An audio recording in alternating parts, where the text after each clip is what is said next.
Bom dia, sejam bem-vindos todos a essa aula Pensamento Econômico Neoclássico. E agora a gente vai entrar numa área que é uma área bem interessante porque não envolve exatamente uma escola específica ou alguns economistas específicos. Desde que houve a Revolução Marginalista e a ideia de que a teoria do valor-trabalho não era uma teoria que seria capaz de explicar a utilidade, e a economia neoclássica começou a se estabelecer baseado na teoria do valor-utilidade, os economistas neoclássicos começaram a pensar o seguinte: que instrumentos nós podemos utilizar para tentar desenvolver a ciência econômica e tornar a teoria econômica cada vez mais sofisticada, cada vez com um instrumental mais científico.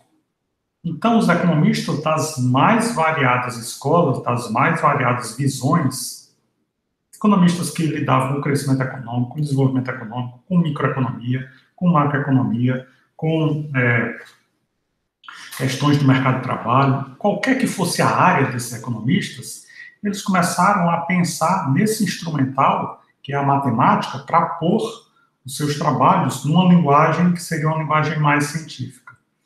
Então, os economistas clássicos já usavam matemática, mas com a Revolução Marginalista, o surgimento da economia neoclássica, então esse processo se aprofundou cada vez mais, e a utilização de termos matemáticos, a utilização de uma estrutura matemática ficou cada vez mais sofisticada, né? Então, a ideia básica é o quê?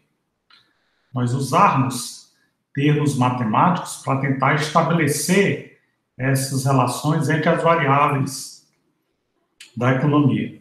E aí, assim, a gente pode desenvolver a teoria econômica para ver qual variável influencia qual e qual variável não tem influência nenhuma em outras variáveis. Então, com isso, a teoria econômica acabou ficando mais sofisticada, utilizando esse instrumental em várias escolas diferentes. Vários economistas diferentes passaram a utilizar esse instrumental, que é o instrumental matemático. Muito bem. Qual a razão pela qual se passou a utilizar matemática? Basicamente, por duas questões, né? Primeiro, para tentar expressar as teorias, né? Ou seja, se eu ponho aqui, quando eu falo, curva de demanda, o que é uma curva de demanda? A curva de demanda, a quantidade demandada pelo bem vai ser função do preço desse bem, do gosto ou preferências dos consumidores, do número de consumidores em potencial, C, e faltou uma vírgula, né? Do preço de outros bens, ou seja, os consumidores poderiam, ao invés de consumir esse bem, querer consumir outros bens. Eles vão fazer o quê? Olhar para o preço desse bem e olhar para o preço dos outros bens. E também as expectativas dos consumidores. Para que os consumidores estão consumindo esse bem? Eles têm a expectativa de consumir esse bem por muitos anos, por muitos meses, por poucos dias, ou se for um alimento só naquela hora. Então, as expectativas também são importantes. A ideia básica, então, é que você consegue, através da matemática, expressar uma curva de demanda usando relações entre variáveis, né? Essa é a primeira razão pela qual economistas das mais variadas tendências ou escolas resolveram, tá aqui a vírgula, né? Resolveram usar matemática, certo? Não está funcionando, tudo bem. Resolvi isso. Então, a ideia básica é essa, né? Expressar teorias econômicas. A segunda ideia é o quê? Depois que eu expresso teorias econômicas, eu posso talvez testá-las, né? O que acontece se eu testo essas teorias? Se eu testo essas teorias, o que é que eu posso fazer?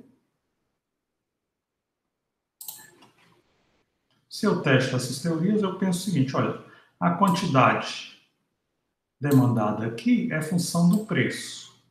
Só que, o que acontece? Se o preço subir, o que é que eu vou esperar da quantidade? As pessoas vão consumir mais ou vão consumir menos? Não sei.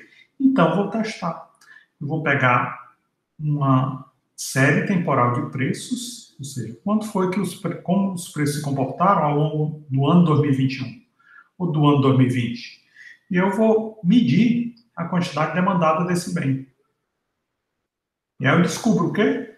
Quando o preço ia subindo, a quantidade demandada ia caindo. Então, eu testei essa teoria que diz que a relação entre preço de um bem e quantidade demandada desse bem é uma relação negativa. Então, eu testo essa teoria. E aí, o que acontece se eu descubro? Eu pego preços de ações de empresas e vejo a demanda. Aí eu noto que o preço das ações, quando o preço das ações sobe, as pessoas vão comprar mais ações. Aí eu descubro que essa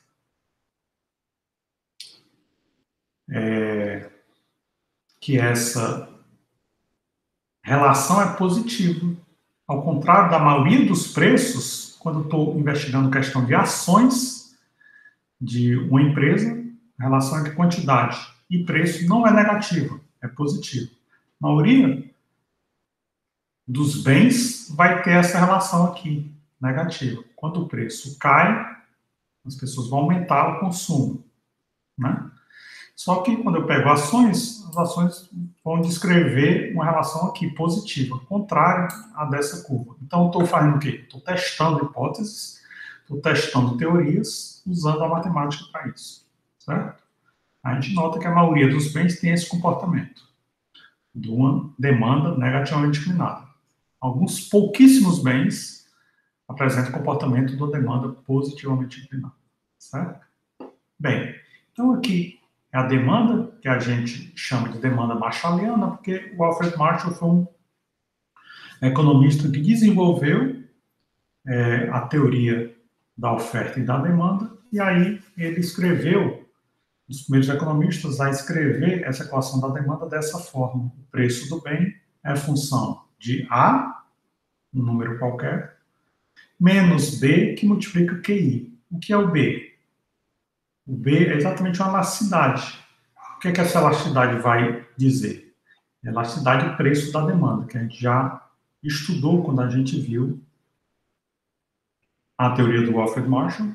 A gente sabe como calcular elasticidade de preço da demanda. E a quantidade aqui é uma quantidade que tem uma relação negativa com os preços, porque quando a quantidade sobe, isso deve se dever a uma queda dos preços. Quando os preços sobem, esse sinal negativo mostra que eu devo esperar uma queda da quantidade consumida. Certo? Então, essa é a curva de demanda marshalliana. A gente também pode usar a matemática para expressar uma curva de oferta. A curva de oferta aqui está fazendo o quê?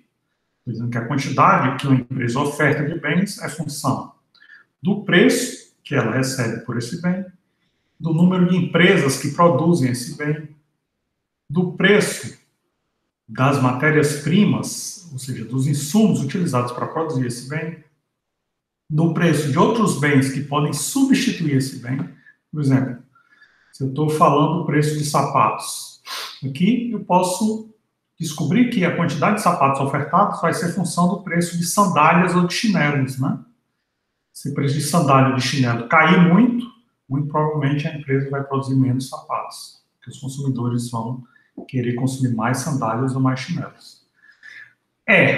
As expectativas, né, dos produtores e a tecnologia. Ou seja, em determinado momento, fabricar um computador exige uma tecnologia muito alta e o preço vai ser alto, portanto, a quantidade produzida vai ser baixa. Anos depois, essa tecnologia evoluiu, o preço vai ser bem mais baixo, então as empresas vão produzir muito mais computadores, certo? A curva de oferta, ela tende a ser positivamente inclinada, ou seja, quando a gente pegar aqui uma curva de oferta, a gente vai ver que essa relação entre a quantidade Q1 e o preço P1 para o lado da oferta tem sinal positivo aqui. Ó. C seria o quê? Seria esse preço aqui, que corta o eixo vertical, vai ser o preço que vai ser cobrado quando a oferta for zero. Né? C. E o que é D? É a elasticidade do preço da oferta que a gente já viu anteriormente. Vai me mostrar a inclinação dessa curva. Essa curva pode ser mais horizontal ou pode ser mais vertical. Isso vai depender o quê? Da elasticidade do preço da oferta. Certo? Então, a gente tem essa forma de expressar uma curva de oferta, como a gente também tem uma forma de expressar uma curva de demanda. E o que foi que o Marshall fez? Ele igualou os preços. O que acontece quando eu chego a um preço de equilíbrio? Significa que o preço da oferta vai ser igual ao preço da demanda. Isso significa, então, que eu vou igualar esse PI aqui, que é igual a A menos BQ1, eu igualo ao PI, que é igual a C mais DQ1. Então, C mais DQ1 é igual a menos BQ1.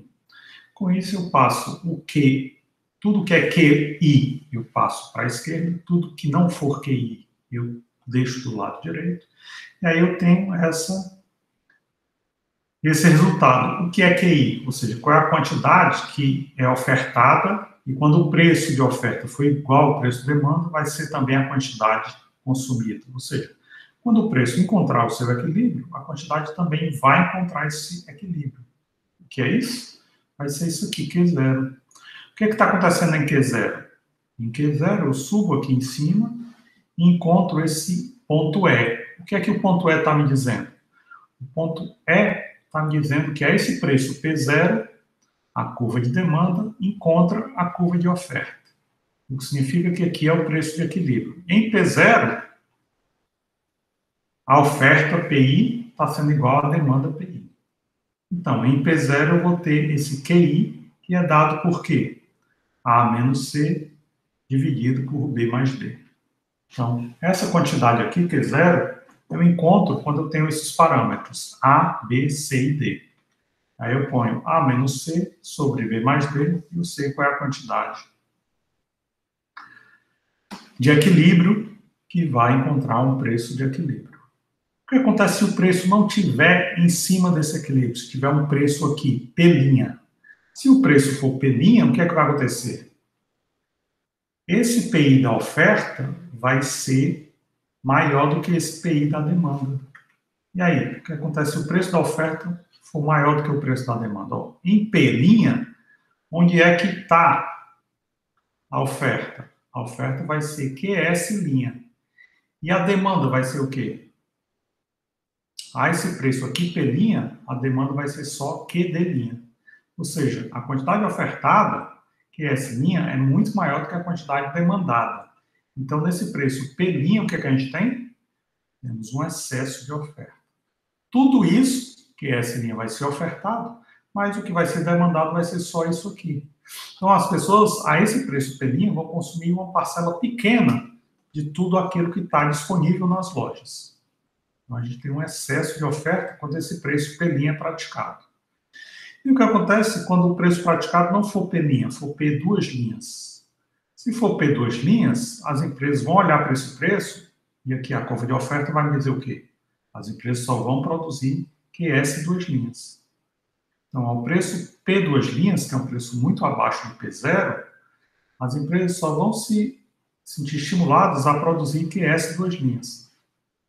O que acontece em QS2'? Em QS2', as empresas produzem isso, mas esse preço P2', a demanda vai querer consumir isso aqui, QD2'. Qual é a diferença entre QD2' menos QS2'? Esse excesso de demanda aqui, né? Ou seja, existe um desejo enorme dos consumidores de consumir esse produto a esse preço, entretanto, as empresas só produzem isso. Pensem nisso quando é que esse tipo de coisa ocorre. Geralmente, isso ocorre em algum mercado onde os preços são tabelados pelo governo. O governo tabela o preço abaixo do preço de equilíbrio.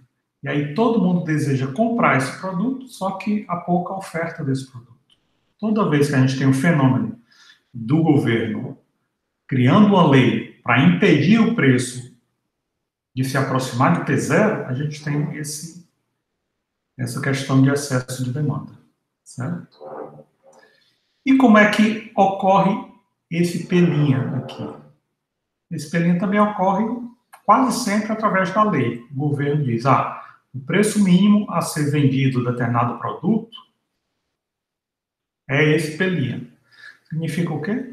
As pessoas vão achar esse preço que está acima do preço de equilíbrio caro demais e vão consumir uma quantidade pequena, que é de linha.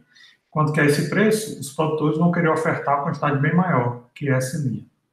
Né? Então, enquanto o preço for tabelado pelo governo, há a possibilidade desse preço estar ou abaixo do equilíbrio ou acima do equilíbrio.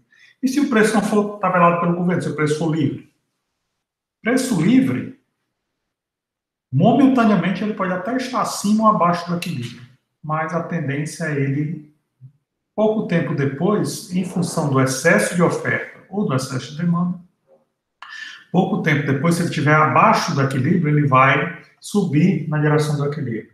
Se ele estiver acima do equilíbrio, ele tende a cair na direção do equilíbrio. Então, se os preços forem livres, eles puderem subir ou cair livremente, em algum momento esse movimento vai levar a essa igualdade do ponto E, onde a oferta é igual à demanda, a quantidade produzida vai ser toda consumida, vai ser Q0, e o preço vai tender a P0. Isso é que a lei de oferta e de demanda do Marshall nos ensinou. O Marshall ele não inventou essa lei, ele simplesmente descobriu que essa lei existe na natureza, assim como a lei da gravidade, foi descoberta pelo Isaac Newton, ou as leis da genética, descoberto por Menger. Então, assim, os cientistas descobrem leis da natureza. E a lei da oferta e da demanda é uma das leis da natureza, e o Alfred Marshall descobriu e formalizou em seus trabalhos. Muito bem. Até agora a gente só falou de matemática sendo utilizada para teorizar e para encontrar resultados claros, né? A gente usou a lei da oferta e da demanda que olhava e via claramente esses resultados, mas existe outra parte da matemática, que é a estatística, que também pode contribuir para análises. No curso de economia, nós temos disciplinas de estatística, de econometria, e são as áreas da economia matemática que são utilizadas para fazer testes, né? Então, o que essas áreas nos ajudam? Uma das técnicas mais conhecidas é a técnica da análise de regressão. O que é uma análise de regressão? É uma das técnicas mais utilizadas na área de econometria. Como é feita a análise de regressão? Se pensa o seguinte, eu quero descobrir uma determinada variável, como essa variável R, e eu quero saber o que está influenciando essas variáveis, né? Então, eu penso o seguinte, R vai ser a nota final do aluno nessa disciplina. Nós temos essa disciplina, pensamento econômico neoclássico, eu quero saber o que vai fazer com que o aluno tenha uma boa nota nessa disciplina. Então, essa variável é chamada de variável dependente, ou seja, eu quero explicar como o aluno tem uma boa nota ao final dessa disciplina e eu tento pensar o que vai gerar uma boa nota. Então, eu penso o seguinte, eu tenho que ter vários parâmetros nessa equação. Né? Tenho esse parâmetro inicial, o alfa 0, que é um parâmetro que, por enquanto, eu não atribuo nada a esse parâmetro. Eu tenho esse alfa 1, que eu quero saber o seguinte, olha, eu estou teorizando que quanto mais o aluno assistir minhas aulas, mais ele vai aprender e, portanto, maior vai ser a nota. Por isso, eu posso esperar que o sinal desse alfa 1 seja um sinal positivo. Positivo ou negativo? Não, negativo, né?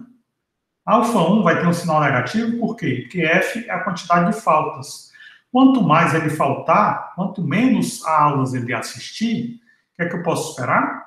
Eu posso esperar que alfa 1 vai ser negativo, por quê? Porque a relação entre a quantidade de faltas e a quantidade de nota, e a nota final, tende a ser uma relação negativa, né? Ou seja, quanto mais ele faltar, menor vai ser a nota dele na disciplina, certo? Muito bem. Eu posso também pensar o seguinte, o aluno falta muito, vai ter uma nota baixa, mas se ele estuda muito, ele tende a ter uma nota alta, né? Então, eu digo que H é o quê? A quantidade de horas de estudo. Ele assiste às aulas, e aí ele vai para casa e estuda. Estuda.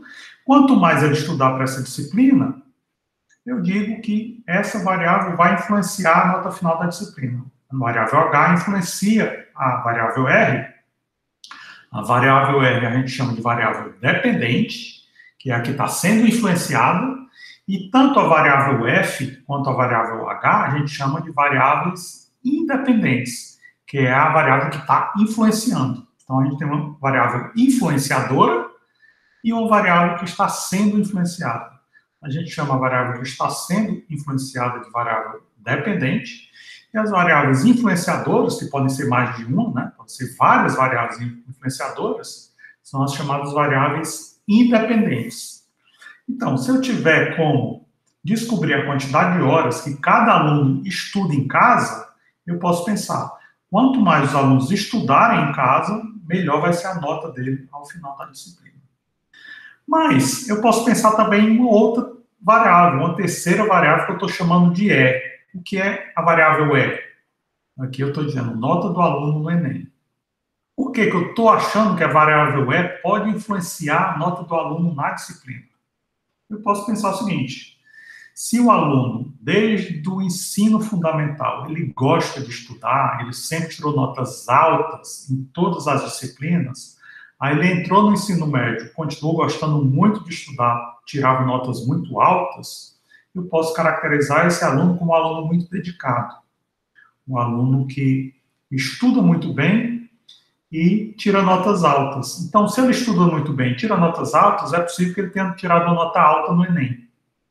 E aí entrou para o curso de economia, que tirou nota alta no Enem, e como esse é um aluno que ele tem essa característica de gostar muito de estudar, ele deve acabar tirando uma nota alta aqui no curso de pensamento econômico neoclássico. Então, eu tenho essas três variáveis, faltas, hora de estudo e características inerentes a esse aluno, né? Eu pego como a nota do Enem. E essas três variáveis são três variáveis independentes e elas influenciam a nota final na disciplina de pensamento econômico neoclássico. E o que é esse Ezinho? Eu chamo esse Ezinho de erro aleatório. O que é o erro aleatório? Pode ser que uma série de outras coisas estejam influenciando a nota final do aluno na disciplina. Por exemplo, agora a gente está numa época de pandemia, o aluno que tem um ótimo computador em casa, os pais têm muito dinheiro, ele tem um quarto só para ele estudar, com banda larga, de altíssima velocidade, ótimo computador. Essas podem ser características que estejam ajudando o aluno a tirar uma nota alta. Mas, como eu não tenho dados sobre isso, então é o erro aleatório que está explicando uma parte boa dessa nota. Certo? Muito bem. Essa é a construção teórica. A gente acabou de construir uma explicação para o aluno tirar uma boa nota no nosso curso de pensamento econômico neoclássico. Será que isso é verdade? Para a gente saber se é verdade, a gente precisa buscar dados, né? Então, eu peguei dados de outra disciplina. Teve um semestre que eu ministrei tanto macroeconomia pela manhã quanto macroeconomia pela noite. Acabou o curso, e aí eu peguei os dados das notas dos alunos e pus aqui. Qual é o resultado que eu cheguei? Primeiro, esse eixo vertical é a nota dos alunos, né? A nota varia de 0 a 10 ao final da disciplina. Então, teve aluno que ficou com nota 0, aqui e aqui. E teve aluno que não chegou a 10, mas chegou próximo, né? Mais de 9. Aqui deve ser 9,2, 9,3, alguma coisa assim. alunos acima de 8 também, um pouco abaixo de 8, mas acima de 7, e muitos alunos abaixo de 7, né? Alunos abaixo de 7 são os que foram fazer a final. E tendo feito a final, alguns passaram, outros ficaram reprovados, né? Então, aqui a gente vê um negócio pitoresco, né? Porque todas essas bolinhas estão, parece que, alinhadas verticalmente. Porque no eixo horizontal está o número de faltas, certo? No eixo vertical é a nota final da disciplina e no eixo horizontal o número de faltas. Ora, mas eu pus aqui a equação como função de faltas, como função de horas de estudo e como função de nota do Enem. Qual é o grande problema? Eu não tenho esse dado de hora de estudo. Eu não tenho esse dado de nota do Enem. A única coisa que eu consegui ver no final do semestre foi o quê? A nota do aluno e a quantidade de faltas. São os dados que o professor da disciplina tem. O professor da disciplina não tem como saber a quantidade de horas que o aluno estuda em casa. O professor da disciplina não tem acesso aos dados da Prograde sobre a nota de cada aluno do Enem. Então, quais são os dados que eu tenho? Só o número de faltas e só a nota final do aluno da disciplina. Então, essas duas variáveis podem estar explicando a maior parte da nota, mas eu não tenho como saber por quê? Porque eu não tenho acesso a essas variáveis. Então, eu tive que fazer uma regressão que é chamada de regressão simples, que é uma regressão onde eu pego só uma variável independente, número de faltas, e uma variável para explicar a variável dependente, nota final. Então, essa foi a turma da manhã. E quando eu fiz essa regressão, o que foi que aconteceu? Notei o seguinte: y, que é a nota final do aluno na disciplina, é função de x, que é o número de faltas, mais isso aqui. O que é que isso aqui me diz? Isso aqui me diz o seguinte: se o x é zero, ou seja, se o número de faltas que o aluno teve for zero, não teve nenhum aluno que teve falta zero, né? Pelo menos duas faltas. Os alunos que tiveram as melhores notas tiveram pelo menos duas faltas, né? Então, se tivesse algum aluno com nenhuma falta, em média, eu esperaria que a nota final dele na disciplina fosse 6,9329, né? É isso que essa análise de regressão estava dizendo. Em média, a nota final do aluno na disciplina vai ser 6,9329 se ele não tiver faltado nenhuma aula. Mas, se ele tiver faltado pelo menos uma aula, o x aqui seria 1. E aí, cada aula que ele falta vai reduzir a nota dele em 0,1175. Então, se ele falta muitas aulas, como esse aluno aqui, que faltou 64 aulas, nota 0, né? Só que ele foi reprovado por falta. É reprovado por falta qualquer pessoa que tenha mais do que 16 faltas, né? Aqui, isso tudo está vertical bonitinho, porque todos esses alunos faltaram 16 aulas, né? Por 8 dias, porque cada dia tem 2 aulas. Faltaram 8 dias, esse aqui foi aprovado, que é o número legal que é permitido, todos os outros 4 foram reprovados, que ficaram a menos de 5, né? Nota para passar depois da F é 5, então esse daqui ficou com a nota menos de 5, foi reprovado. Esse também, esse também, esse também, embora eles tenham faltado só 16 aulas, portanto, tinham direito de passar por faltas, mas não passaram por média. Mas o que é que significa? Cada vez que o aluno falta, essa reta aqui, o que essa reta está me dizendo? Essa reta é exatamente a reta dessa equação. Quando essa reta corta aqui o eixo vertical, esse ponto aqui, que ponto é? É o ponto de 6,9329. Cortando aqui o eixo vertical, essa reta me diz o seguinte: o aluno que não faltou nenhuma aula, ele vai ter, em média, a esperança de ter uma nota 6,9329. Mas aí, se ele falta, cada dia que ele falta, a nota dele deve cair, né? A gente espera que a nota dele caia. É engraçado que alguns alunos ficam acima dessa reta, outros ficam abaixo da reta. A reta é, portanto, uma média, né? Essa reta é uma média. Em média, se você falta 8 aulas, o que é que eu espero que seja a sua nota? 6. Né? Foi exatamente o que aconteceu com esse aluno. Ele faltou 8 aulas, ele teve nota 6. Ora, mas esses dois também faltaram 8 aulas, eles tiveram notas menores. Esses 3 faltaram 10 aulas, mas eles tiveram notas maiores, esses 4, aliás. Né? Esse aqui quase em cima. Né? Ele teve nota 6 e faltou 10 aulas. Então, essa reta é uma reta de expectativa, né? Essa reta é uma reta de expectativa. Se eu faltar determinadas aulas, eu espero ter essa nota. Olha, esse aqui faltou o quê? 14 aulas. Ele teve o quê? Nota? Deve ter 5,5, 5,6 por aí. Né?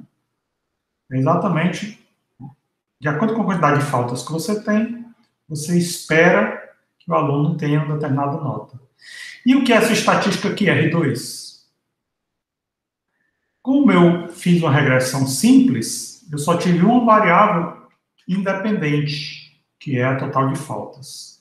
Então, essa variável independente, ela é capaz de explicar quase 56% da nota. Ou seja, uma falta a mais vai significar o quê? Uma nota 0,1175 menor. Né? Uma nota que vai ser 0,1175 ponto menor. Então, as faltas estão explicando 0,5599 da nota final. O que acontece se as faltas explicam isso? Mais da metade da nota é explicada pela falta. E a outra metade, os outros 45%, na verdade 44%, né? Que é 55,93, aqui é quase 56%, então os outros 44% da nota são explicados por quê? Provavelmente devem ser explicados por outras variáveis, né? Quantidade de horas que o aluno estuda em casa, quantidade da nota dele no Enem, ter bons recursos, os pais terem uma renda alta, ele ter computador em casa, ter boa banda larga, boa internet, ele gostar muito de economia, uma série de outras coisas estão explicando os outros 44% da nota final, certo? Então, a ideia é que essa análise de regressão procura fazer isso, procura descobrir quais são as variáveis independentes que explicam a variável dependente. Certo? Então, o que é o R2? A gente chama R2 de coeficiente de determinação. Ele vai dizer o quê? Qual fração de variação na nota final, que é a variável dependente, é explicada por variações nas variáveis independentes. Faltas, quantidade de horas que o aluno estuda em casa, nota do Enem, várias outras coisas. Qual é o grande problema? Eu não usei nota do Enem nem hora de estudo em casa, por quê? Porque eu não tenho esses dados. Então, esse número aqui, 0,5593, é só a explicação que as faltas dão para a nota final. Então, são variações nas notas finais explicadas por variações nas faltas que o aluno teve. Né? E o que acontece? Nem todos os dados estão em cima dessa reta, há uma dispersão. Né?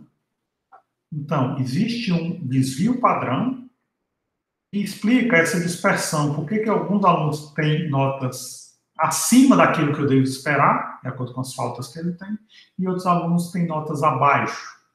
É o desvio padrão que explica essa dispersão.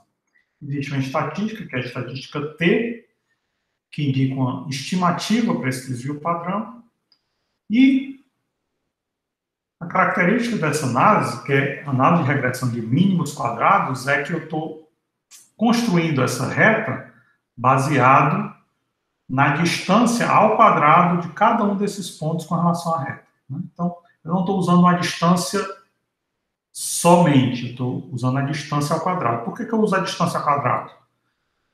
Porque a distância somente significa o quê? O ponto que está abaixo da reta seria anulado pelo ponto que está acima da reta, porque eu estou somando mais com menos. Quando eu ponho ao quadrado, o que acontece quando eu ponho uma variável negativa ao quadrado? Ela se torna positiva, né? Então, Aí eu consigo somar as distâncias ao quadrado para estimar a reta de forma melhor. Se eu não pusesse ao quadrado, eu pusesse só a distância normal, uma variável acima poderia anular uma variável abaixo, e aí a estimativa não seria muito boa, certo? Então, como essa regressão é de mínimos quadrados ordinários, essa regressão é uma reta que minimiza a distância vertical ao quadrado dos pontos com relação à reta. Então, estou minimizando. A reta que eu construí é a que me torna a distância menor possível do quadrado, quadrado dessa distância com relação à reta. Muito bem. Essa é a técnica estatística que é mais utilizada, né? A técnica dos mínimos quadrados ordinários. Há uma série de outras técnicas, certo? Que vocês estudam na disciplina de Econometria 1, Econometria 2 e Econometria 3. Só que aqui eu fiz um negócio interessante, né? Como eu estou interessado em teoria, eu ministrei o curso de manhã e eu ministrei rigorosamente o mesmo curso, a mesma disciplina à noite. Hoje, macroeconomia de manhã e de noite tem professores diferentes, mas nesse semestre eu ministrei as duas, de manhã e de noite. E de noite havia mais alunos e a nota foi um pouco diferente. E aí, olha o que é que essa regressão aqui me mostra. É um pouco diferente, né? O que é que vocês veem de diferente nessa para essa? Aqui, de novo, nota de 0 a 10, de novo, faltas de 0 a 64. Né? De novo, eu tive um aluno que faltou 64 todas as aulas, como aqui, né? Foi reprovado. E eu tive aqui alunos que faltaram mais de 20 aulas, também foram reprovados por falta. Aqui, o que é que eu tive? Parece que esses alunos foram reprovados por falta também, tiveram 18 faltas, né? Aqui, ó, esses foram reprovados por nota porque tiveram 16 faltas, e esse aqui foi aprovado porque teve 16 faltas, é permitido isso, né? Mas esses três aqui foram reprovados por falta, 18 faltas foram reprovados. Esse aqui teve 16 faltas e foi aprovado, porque a nota dele foi maior do que 5, né? Mais uma vez, aqui, ó, opa, lindo demais, né? Aqui, ó, tive alunos que fizeram a final, alguns passaram, outros ficaram reprovados, né? Só que a disciplina da noite, os números são um pouquinho diferentes. A reta de regressão é negativa, como eu posso esperar, né? A relação entre faltas e nota é uma relação negativa. Por isso, ele tem esse número de menos aqui, ó. Sinal de menos na frente do número, sinal de menos na frente do número. Ou seja, a teoria está sendo comprovada pelos dados, né? Quanto mais faltas, eu espero uma nota menor. Só que aqui os números são levemente diferentes, né? Se o aluno não faltasse nada na turma da manhã, eles poderiam esperar uma nota final de 6,93. Já na turma da noite, se ele não faltasse um dia sequer, ele poderia esperar uma nota maior. Interessante, né? Por que será? Por que será que ele poderia esperar uma nota maior na turma da noite do que na da manhã? Olha outra coisa. Se ele falta, cada dia que ele falta, a nota dele vai cair quanto? Cada dia que ele falta, a nota dele vai cair 0,1175. Aqui, da noite, cada dia que ele falta, a nota dele vai cair 0,1233. Ou seja, um dia de falta para o aluno da noite reduz mais a nota do que para o aluno da manhã. Por que será isso? Interessante, não é isso? Um dia de falta do aluno da noite reduz mais a nota e o aluno que vem todas as aulas pode esperar uma nota mais alta do que o aluno da manhã, né? Então, se eu aumentar essa reta até aqui, até cruzar, ele vai cruzar o eixo vertical no ponto 7,12. Então, esse aluno aqui passa por média. Se não faltar nenhuma aula, ele passa por média. Esse aluno aqui tem que fazer a final, né? Mesmo que ele não falte nenhuma aula. Por que será? Será que meu curso de noite é mais fácil do que o curso de manhã? Talvez não, né? Vamos ver. O que o R2 aqui está dizendo? Que as variações nas faltas explicam uma nota explicam 0,5593 da nota. Aqui, as variações nas faltas explicam 0,631 da nota. Ou seja, as faltas explicam a quantidade maior da nota na turma da noite do que na turma da manhã. Basicamente por quê? O que a gente pode pensar, o que a gente pode inferir dessas duas retas de regressão, da turma da manhã e da turma da noite? O que a gente pode inferir é o seguinte: o aluno da noite, para ele conseguir passar na disciplina, ele precisa assistir mais aulas do que o aluno da manhã. Ou seja, o aluno da noite depende mais das aulas do que o aluno da manhã para passar na disciplina. E aí eu vou pegar aquela explicação que não está aqui. Qual é a explicação que não está aqui? A nota do aluno no Enem e as horas que o aluno estuda em casa. Ou seja, o aluno da manhã talvez possa faltar mais do que o da noite, porque ele consegue compensar essas faltas com estudando mais horas em casa.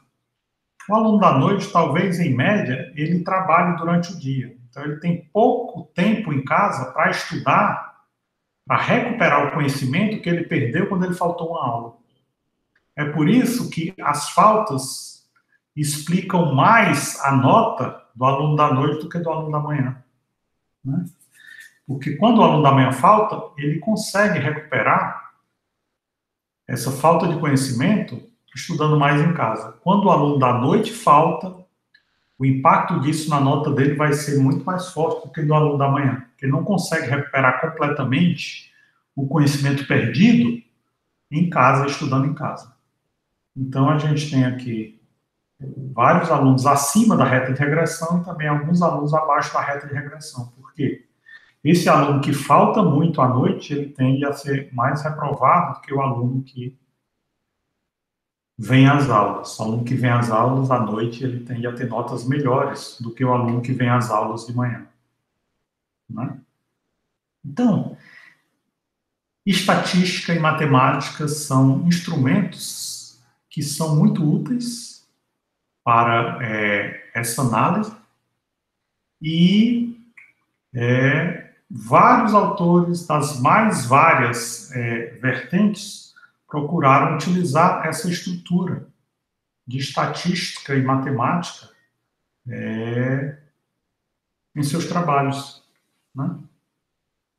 Um dos primeiros, que é um dos autores da Revolução Marginalista, foi o economista francês na verdade, eu acho que ele era suíço, mas da parte francesa da Suíça, Léon Walras. O Léon Walras, ele escreveu esse livro, Os Elementos de Economia Pura, em 1874. E ele, nesse livro, ele começou aquilo que foi conhecido como Revolução Marginalista, né? O economista austríaco Karl Menger e o economista inglês William Stanley Jevons, eles em 1871, 3 anos antes, já tinham escrito análises sobre a teoria da volatilidade, que ficou conhecido como os princípios da análise marginalista, mas o Walras não tinha lido esse trabalho, mas escreveu a mesma coisa em 1874. Então, ele é um dos autores responsáveis pela Revolução Marginalista, que pôs de cabeça para baixo a teoria econômica e encerrou o domínio da economia clássica e inaugurou a escola neoclássica como a principal escola da economia, que é algo que existe até hoje, né? A gente está se aproximando de 150 anos da Revolução Marginalista e são 150 anos do predomínio da escola neoclássica como o principal parâmetro científico da teoria econômica. Bem, o Walras teve essa contribuição que foi essencial, importantíssima para a teoria econômica, mas ele é mais conhecido por uma análise matemática conhecida como análise de equilíbrio geral. Até hoje, boa parte dos trabalhos científicos que são feitos em economia utilizam estruturas de equilíbrio geral. E o que é equilíbrio geral? A ideia básica é o seguinte: quando a gente mostrou aquele gráfico do Marshall, de oferta e demanda, e o preço estando nesse patamar e às vezes indo para um patamar superior ou inferior, e aí a gente tem excesso de oferta e excesso de demanda, a gente estava analisando apenas um único mercado, né? O mercado de um bem em específico. E o Valhar, ele pensou o seguinte: e o que acontece quando eu tenho um mercado, sei lá, de sapatos, tendo um preço de sapatos subindo demais? Se eu tenho um preço de sapato subindo demais, as pessoas vão deixar de usar sapatos e passar a usar sandálias ou chinelos, né? É como você pegar uma pedra e jogar no meio do lago.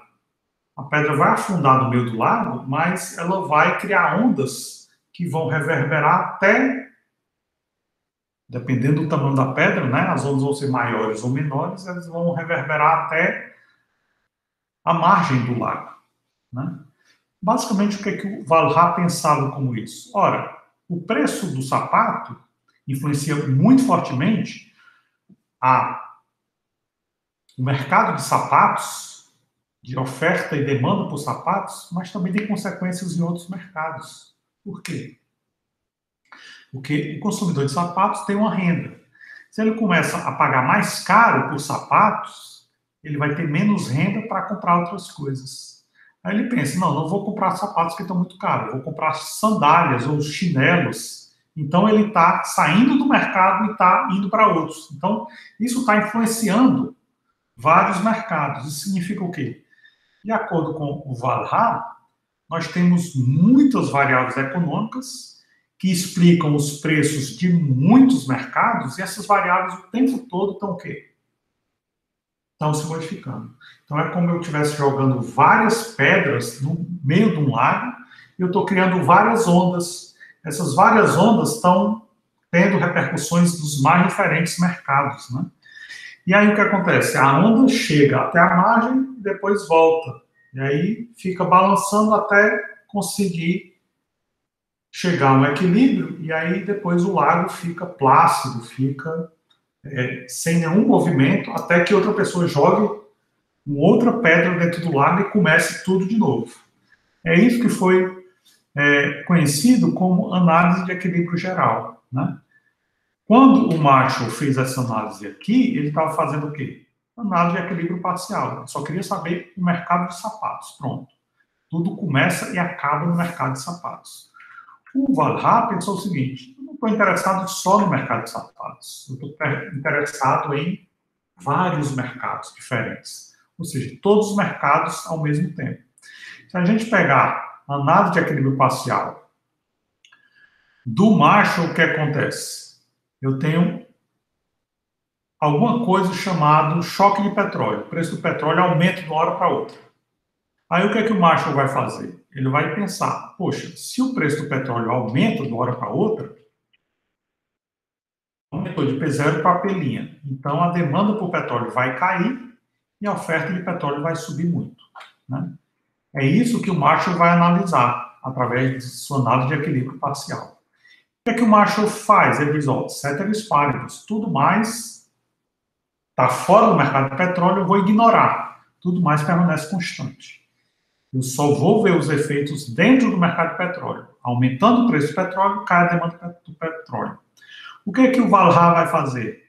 Ele faz uma análise de equilíbrio geral. Ele pensa o seguinte, olha, a demanda do petróleo vai cair. Como as pessoas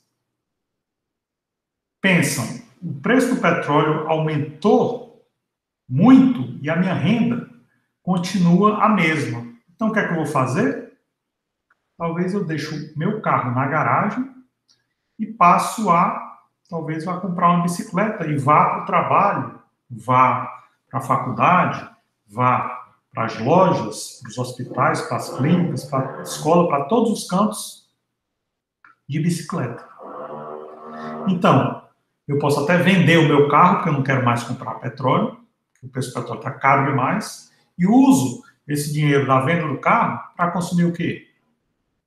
Eu fico mais em casa, e aí eu consumo mais eletricidade, eu compro mais livros, compro mais bicicleta, passeio mais, né? Eu faço um monte de coisa com esse dinheiro da venda do carro, que eu não quero mais consumir carro porque o preço do petróleo subiu muito. O que acontece se muitas pessoas, ao mesmo tempo, vendem seus automóveis para consumir outras coisas? É razoável imaginar que haja uma queda bem significativa da demanda do petróleo, mesma forma como o Marshall achou, mas o Marshall não viu o quê? O aumento do preço dos outros bens. Se todo mundo vende seus carros e passa a ir mais ao cinema, os cinemas ficam lotados, né? Se todo mundo vende os carros e começa a comprar bicicleta, o preço da bicicleta vai subir bastante, né? Então, bens passam a ser bem mais demandados e a queda no consumo da gasolina gera uma demanda maior por outros bens que são substitutos do automóvel. E o que é que vai acontecer, por exemplo, com serviços de seguro de automóvel? Preço de pneu de automóvel, lavagem de automóveis em lava-jatos, tudo isso vai cair, né? Porque as pessoas estão vendendo automóveis, tudo mais que é vendido, cera para automóvel, né? Acessórios de som para automóvel. O preço de tudo isso vai cair. Então, todos os preços desses bens que dependem da pessoa comprar um automóvel tendem a cair, né? A ideia básica é que a análise de equilíbrio geral, ela vê a economia como um todo, né? Vê uma economia como tendo implicações enormes, enquanto que a análise de equilíbrio parcial só olha o mercado limitado, né? Então, o que é que o Valhar pensou? Eu tenho na economia uma quantidade N de bens e serviços sendo ofertados. Então, eu tenho a demanda não só de um mercado, mas de N mercados. Eu tenho uma oferta não só de um mercado, mas de N mercados. E, portanto, eu tenho um preço de N bens e serviços. Então, para cada demanda em um mercado, eu ponho o quê? Lembra dessa equação aqui, da demanda do Marshall? Aqui, equação da demanda do Marshall. Antes, a demanda por um bem era a função do preço do bem. Por quê? A demanda era descrita como função de preço, função de gosto dos consumidores, número de consumidores, preço de outros bens e expectativa dos consumidores. Agora, como eu estou trabalhando com equilíbrio geral, o que eu tenho? A demanda vai ser função de tudo isso, né? Não apenas do preço desse bem, mas do preço de todos os outros bens. A oferta também vai ser função do preço daquele bem, mais o preço de todos os outros bens. Então, eu vou pôr tudo isso, olha a curva de oferta, né? A curva de oferta. A oferta era isso aqui. Eu vou pôr todas as variáveis aqui, explicando a oferta de determinado bem, né? Aí, eu tenho, então, um sistema de equações. Eu tenho, para demanda, eu tenho N equações. Para oferta, eu tenho N equações. Então, qual é a quantidade de equações que eu tenho nesse sistema de equações? 2N, né? Então, a ideia básica é o quê? Cada preço influencia cada mercado. Cada preço influencia não apenas a demanda e a oferta daquele mercado, mas a demanda e a oferta de todos os mercados. Então, esses preços estão se modificando o tempo todo, então todos os mercados estão se modificando o tempo todo. E se a gente pensar em uma economia fechada, o que acontece quando essa economia abre? Eu antes estava pensando em todos os preços, todas as ofertas e todas as demandas da economia brasileira, tudo que é produzido no Brasil. E o que acontece se eu abro a economia brasileira para o exterior? O Brasil é uma das economias mais fechadas do mundo. Se eu abro a economia para o exterior, inicialmente o que a gente pode pensar? Há um aumento muito grande das importações, os produtos que são produzidos no exterior quase sempre têm uma qualidade, uma tecnologia mais avançada do que os produtos produzidos no Brasil. Então, os consumidores brasileiros vão querer consumir o produto com preço mais baixo e de melhor qualidade. As empresas brasileiras que produzem produtos caros e de baixa qualidade vão tender a quebrar, né? Então, elas vão entrar em falência e, consequentemente, tem um aumento do desemprego. O que acontece quando a gente está vendo isso como fazendo análise de equilíbrio parcial? E no equilíbrio parcial há uma tendência da gente olhar o aumento do desemprego e olhar as empresas indo à falência. Então você vai chegar à conclusão, poxa, então abrir a economia é algo ruim, né? Quando você utiliza equilíbrio geral, o que a gente faz? A gente não olha uma empresa ou um setor, a gente olha a economia como um todo e ao longo de vários anos. E aí o que a gente tem quando a gente olha a economia como um todo ao longo de vários anos? A gente tem um fenômeno bem interessante que é o seguinte: toda vez que uma economia que é fechada se abre para o exterior, a gente tem um impacto de curto prazo, que é vários setores indo à falência e o desemprego aumentando, mas depois de um tempo o que acontece? As empresas começam a descobrir, agora eu posso importar tanto bens finais quanto máquinas e equipamentos a um preço muito mais barato. Porque as máquinas e equipamentos que eram fabricados no nosso país eram muito caros e de tecnologia baixa. Agora eu vou conseguir produzir um produto de altíssima tecnologia a um custo muito baixo. Por quê? Porque as máquinas e equipamentos que eu estou usando são máquinas e equipamentos tecnologicamente muito avançadas, que são feitas no exterior. Então, quando as empresas começam a importar essa tecnologia e utilizar no seu processo de produção tecnologias muito avançadas, o preço vai cair bastante e elas vão conseguir vender muito. E aí, depois de um tempo, o que acontece? Esse surgimento de novas empresas usando essas novas tecnologias vai reverter esse processo de falência e de desemprego. O emprego volta a aumentar, as empresas passam a vender não só no mercado interno, como passam a exportar bastante. E, ao pegar todos os efeitos, tanto de curto quanto longo prazo, o sistema de equilíbrio geral consegue mostrar o quê? Algo que está basicamente consolidado na economia, que é o quê? A economia tem um aspecto dinâmico.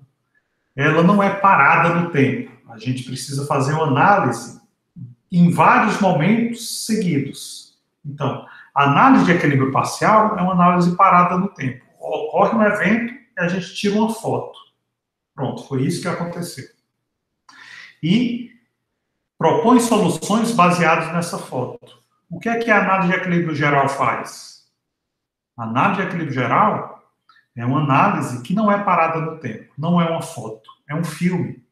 São várias fotos, um atrás do outro, que são tiradas ao longo de muito tempo. Então você tem um filme extremamente longo e o cinema faz isso, né? O cinema nos dá a ilusão do movimento. Na verdade, o que é uma fita de cinema? São milhares de fotos sendo tiradas num período muito curto de tempo, né? E aí você põe essa foto uma atrás da outra, os fotogramas são mostrados a uma velocidade muito grande para nos dar a ilusão do movimento, mas são só fotos. Só que existe uma diferença, né? Existe a diferença de você tirar uma foto e mostrar só essa foto. A diferença de tirar milhares de fotos e pôr uma foto atrás da outra, mostrando muito rapidamente a sequência de fotos. Então você tem a evolução como se fosse tudo em movimento. E é isso que a análise de equilíbrio geral do Leon Walras faz. O Leon Walras faz essa análise de equilíbrio geral mostrando o quê? Que a economia é dinâmica. A economia é algo que está em movimento, né? A análise de equilíbrio parcial do Marshall foi essencial para a evolução da teoria econômica. Seria impossível a gente pensar na teoria econômica hoje sem análise de equilíbrio parcial, mas é o primeiro passo, né? A análise de equilíbrio geral é um passo mais longo, mais sofisticado e vê a economia como um todo. Ou seja, ela nos dá o filme da economia e não apenas uma foto congelada no tempo, certo? Acho, então, que aqui a gente pode parar na aula de hoje. A aula que vem a gente vai analisar os outros autores da economia matemática, né? Como Leontiev, quem mais? Vai analisar o von Neumann e o Morgenstern e o Hicks. E aí a gente passa para outra análise, que é a análise do bem-estar. Ok? Hoje a gente fica com o Leon Walras e com toda essa estrutura da economia matemática. Ok? Então é isso por hoje.